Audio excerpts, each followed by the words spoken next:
I know. So grateful to be here. So a lot of love in this room, a lot of emotion. I definitely want to take a little moment and just, send love to everyone who has lost someone. Just this year, ever in your life, especially the blotter we've lost, Caroline Lowe.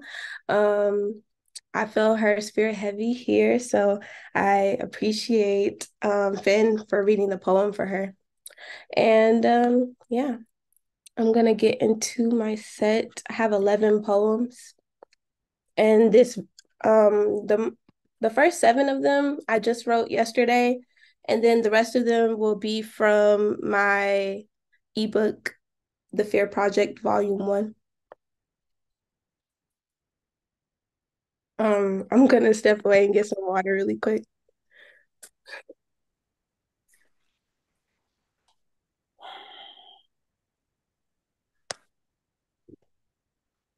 Um,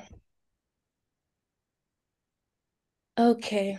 So this very first poem is called Poets Show Life is Worth Living. Like a blot, like a blot from the like a blot from the blue, like a blot from the blue I have manifested on an RGB closest to you. Do you see the red in my veins and the blue in my hue? Do you see the green in my heart? Do you host a little too, like a blob from the quill? I am no mistake, silly goose. If you thought so, then your mistake tunneled through. I am no statistic. I fit one too many box. I am probably not your size. It is sizeless at the top. It is sizeless, the blue I blot. It is timeless, the shell I shot. It is rhymeless, the floor I mop, and you are guideless, little bubbles I must pop, pop, That's pop, disturbing. pop. This next poem is called The Sword's Prayer. Is it okay, Carol, if you mute your phone?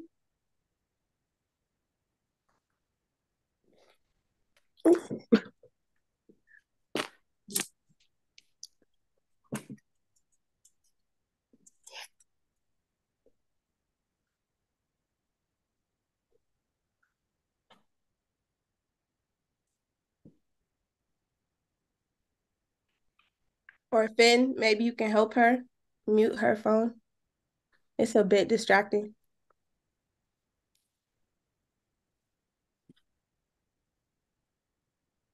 Lovely. Thank you. So this next poem is called The Sword's Prayer. Now I pray on bended knee to be kept away from normalcy.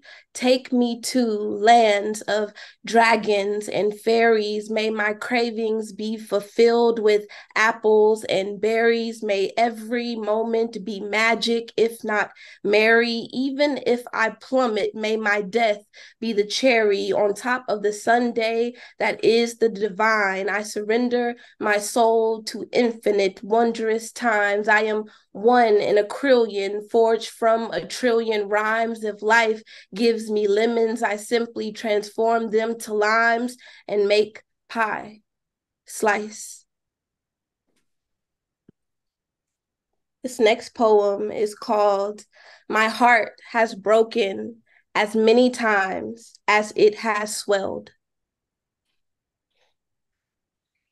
I have attachment powers some would call issues, but I call it love. And I love everyone I meet, especially if we share a good moment, even if it's what they would call an argument. I love that they are alive and that we shared anything. I love connection because I spent too many years purposely disconnected from that I swoon over intimacy and empathy, cry when I care, and I always care, so I'm always crying inside out. A waterfall lives in my lungs right next door to where the oxygen resides. When people leave, people who probably had no idea or understanding that I had ever loved them at all. My longing is incited. I wait for their interaction. I wish to be missed. I keep my fingers crossed for hugs. I don't pray to God anymore for someone to love me as much as I love them, because no one ever does.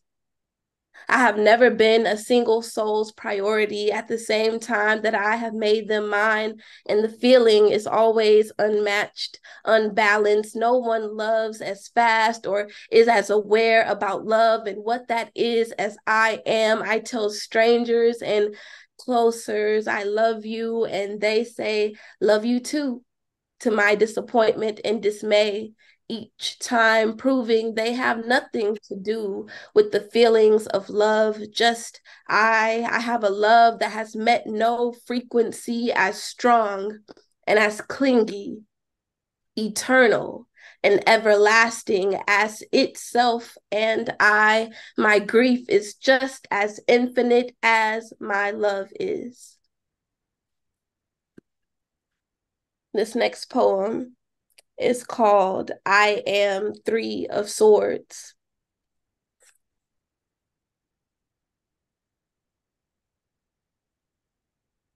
I come from a poverty POV, a broken perspective. I was touched one too many times and emotionally neglected. I was heavily guarded, yet still underprotected. From my point of view, from what the Kool-Aid reflected, I needed more sugar. More sugar, please. I needed kindness and kisses unslimy or denied from me.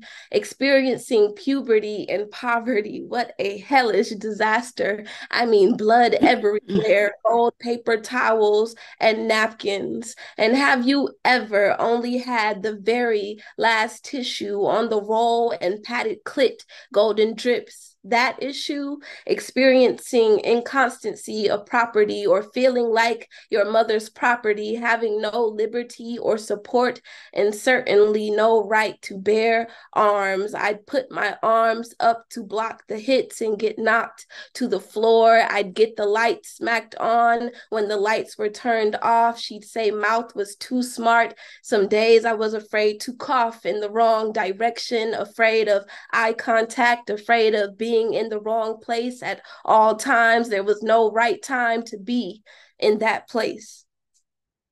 Poverty, like a parasite constantly in your ear, like, don't eat all that. It'll be a while until she can afford it again. And don't use all the soap, and you certainly don't drop it. The price of Black hair products is rising like the temperature of the earth, and you certainly can't stop it, but you can cut back on all you consume. Yes, you can make it last like your last sprays of perfume. Yes, and I'm squeezing the tube for the very last scrapings of paste, and there's no more dish soap, so we're using laundry detergent today. I hope you never get told no money for the book fair today, knowing one day you'd be writing books with no money to publish a page. Poverty, like a parasite created to suck you away, but you are the host. How's your poverty party today? I see chips with no salsa, and what will you bring for the class? How embarrassing to ask. Can I bring plates, forks, or spoons? I can't afford food for the whole class.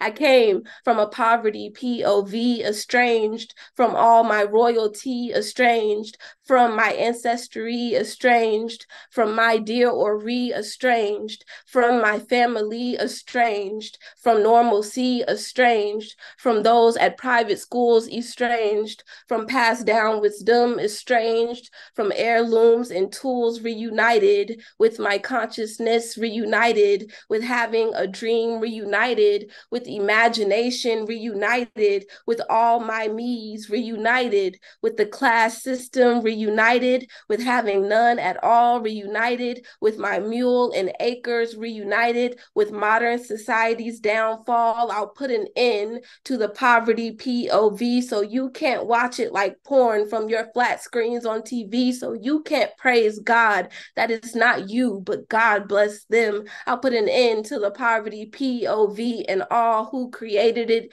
even if it ends with me. RIP.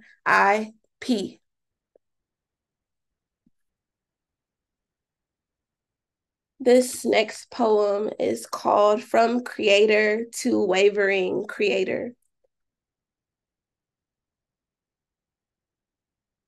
Love your creator. Do you love your creator when you create? Do you think of creation? Do you ponder what you're making? Do you see it as creating? Do you only create for glory? Do you enjoy problem solving only when it's for others and when it's you? You're feeling sorry. Are you sorry that you are one with the Creator? Do you know you have the power to change the feelings you are taking on and the journey you are striding through? Are you creating your steps, or are your steps creating you? Have you surrendered your power over to poetry? Is poetry your maker? Is life your biggest hater, or are you the biggest hater, the demon they call Satan? Are you even on your side? Do you give evil the credit I, creator, wished you would reclaim?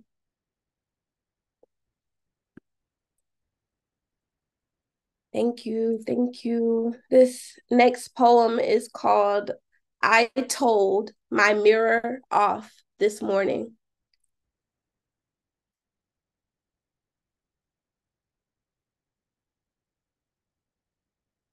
I look in the mirror, and my reflection says back to the 3D me who is not me at all, you have no idea how powerful you are.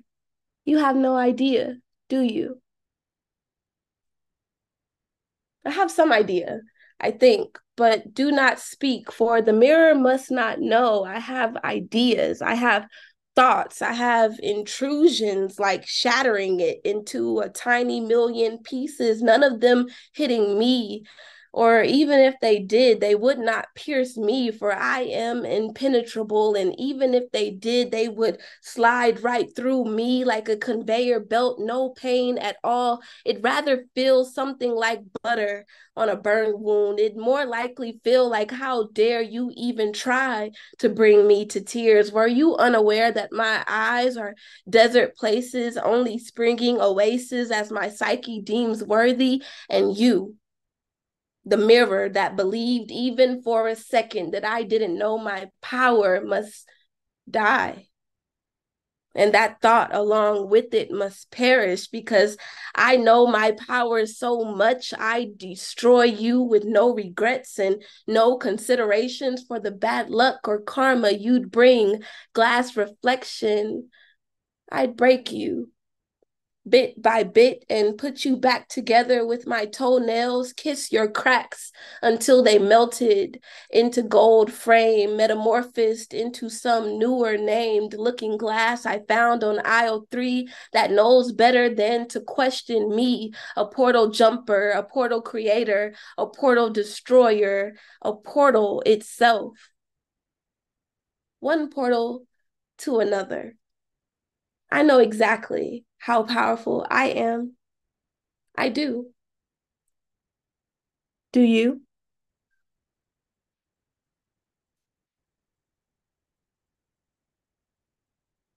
This next poem is called You Have Been Invited to a Party in the Midst of the Pacific.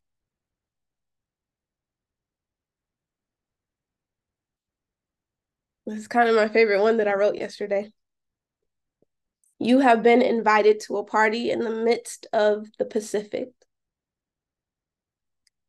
What do you know of the integumentary largest organ. I'm sorry.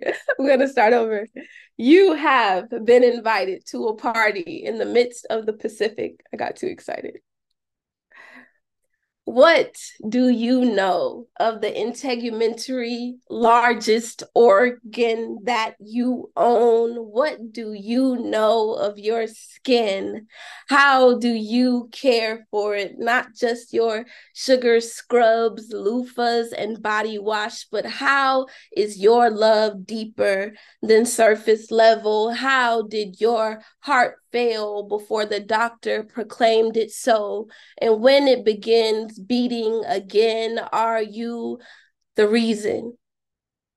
When it smiles, because you have brought yourself to the bogs, sat for tea with the swamp monster that saunters in the sauna of your 98.6, played spades with the demons you've seen in your dreams, and blackjack with the lovers of your nightmares. Ba-boom, ba-boom, ba-boom. The melody of your heart is now constant in harmony with everything you experience, henceforth. Ba-boom, ba-boom, ba-boom, ba-boom. What do you know of playing tic-tac-toe with the eggs that lie in your ovaries? And the frying pans that swim in your testicles, sitting crisscrossed, applesauced, with nudgings of you just weren't paying attention, or you would have seen the trap I set for you there. Ba-boom, ba-boom. What do you know of creating your own codes? Languages for the parts of you that no longer speak, permanently mute with load still to say, no longer hearing but overflowing with sounds that vibrate when they sign. Ba-boom. What do you know of the Dewey Decimal System of your body's archives, the purpose of classification? Can you cite the sources of your grudges, of all your beloved memories? One part approximates the whole. Ba-boom, ba-boom. Do you travel into your memory on schedule, or just when triggered? Do you hide and cover your scars? Do you love them like your fur babies? Do you shave your armpits because it's unladylike and you're still proving yourself to be one? Or do your insides scorch with flame every time you see a person being whoever they want to be, especially when it's not who you think they should be? Take a seat at my dirt mound. I bring nothing to the table because I am the reason the tables and their chairs were invented. I put bodies into seats and souls into underground railroads. Ba-boom. Remove your shoes before you step outside. Be careful not to dirty the cement, the grass, the pavements with footprints you have yet to examine. You know nothing of yourself, of your death, of your amazing system, amazing space that you are and occupy, but you sit here anyway in the middle of my ocean planet on plates of technotonic masterpiece, and you lie to my face with integrity, telling me all you know of your integumentary.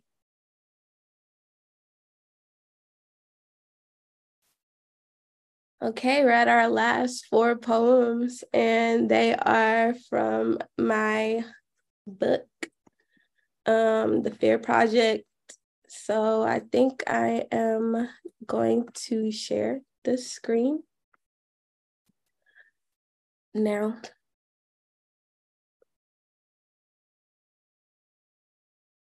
Okay. So this first poem is called Chromophobia.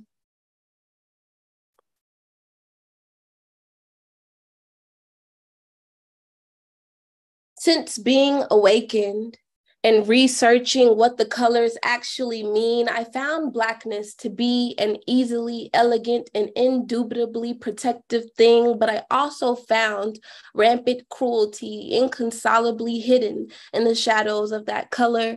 And so when someone clothed in Black came, I know I'd soon prefer to see another. And when my friend Braxton Blue Baker died, I was devoutly and deeply hurt because we hadn't physically shown our shared love and admiration for each other before she left. We were both taken advantage of, and we were both assaulted by who we trusted. So at work, when I read of her death so casually, I was so endlessly gutted. And her favorite color was orange, symbolizing creativity and sexuality. And she was the sexiest person on earth. And I saw that as no threat to me. I was really an adoring fan who truly felt unfit to breathe her air or honestly breathe at all. I wanted to be better before I called to her. But she called me first. There was a great storm finally in my desert, where I had long deserted my rainbow because some of those beautiful colors truly burnt. Admittedly, Ntozake Shange is who helped me to stay and realize that I had a power that I could yield in any way. She and Braxton became my guides, and so I danced, and so I cried more than I had ever smiled. And I smoked my lungs to black like Amy Winehouse. I was back. I discovered at last that just like Etta James and Jones, I was surely going blind, wearing those archaic rose-colored glasses that SZA held up to my eyes. I liked purple. I loved pink. I loved blue. It made me think. But sometimes blue just got too blue, like a snake in the grass. I would hiss and slink and shrink and do things you couldn't imagine just to try and stop the pain because my body felt so broken and my lovemaking was triggered and stained. And then God took my hand and they led me to iridescence. I found new hope, at least a glimmer. The future looked so bright for such a born sinner. I found a diamond in the sky and never asked myself why it took me so long to let things go, and all my bitter pieces cried. If it still hurts to see the rainbow after dealings with much more drought, hail, or rain, I take this space to tell you that you will find the love to live again. Embrace all the colors.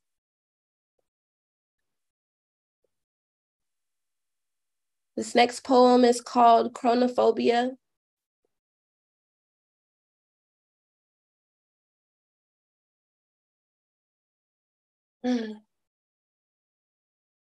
Stop moving, stop aging me, stop turning, stop changing, stop the seconds, stop the milliseconds, stop the minutes, stop the hours, stop the days, stop the weeks, stop the months, stop the years, stop the seasons, stop my tears, stop the generations, stop generating, stop moving, stop changing, stop evolving, stop challenging me, stop it, I'm decaying, stop it, I'm comfortable, stop it, I'm uncomfortable, stop it, I'm afraid of change, stop it. I don't want to grow up. Stop it. I don't want to grow older. Stop it. I don't want to grow. Stop it. I don't want to change. Stop it. I want to stay the same. Stop it. I love things that way. Stop it.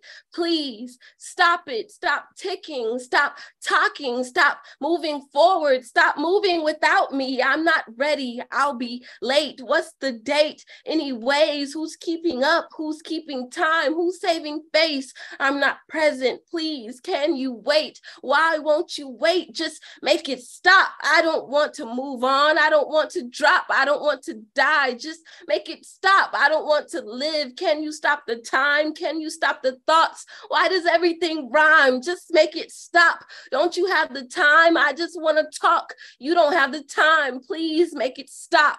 Say it's all right. Say that I'm okay. Say it's not a lie. Say that I'll be fine. Just make it stop. Just meditate. I just want to pop.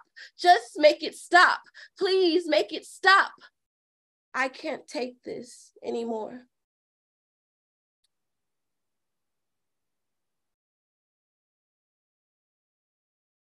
This next poem is called Chronomentrophobia. I feel like a slave to this little thing. It is called a clock, overseeing me and everyone I love. None of us can breathe. No time for hugs, no time for me, no time for love or vacationing. It's time for work, no escaping. Make time to cry, no one sees a thing. Make time to die, death so inconvenient, no time to see me off. They're too busy breathing. And my last poem to share today is called Coprophobia, which, if you're wondering, it's the fear of feces. Thank you all so much for sharing this time with me. I'm very grateful. I'm happy. I'm feeling a lot of joy right now. So thank you all. This poem is called Coprophobia. I love infinite. My name is Trajan Andrews Dewberry, and I will drop all my links after I'm done. I'm actually so irked of comparisons of any type. There's nobody in the world that I want to be like. There's no shit in the world that I love more than mine. And there's nobody I learn from more infinite than my own mind. Have you ever dug a pellet out of your anus because it got stuck? Have you ever sent a squirt across the room, something like a fountain? Have you ever felt a cramp from the spine to the inside of your vagina? Have you ever wanted to go to China but couldn't afford to go to China? Life is feces.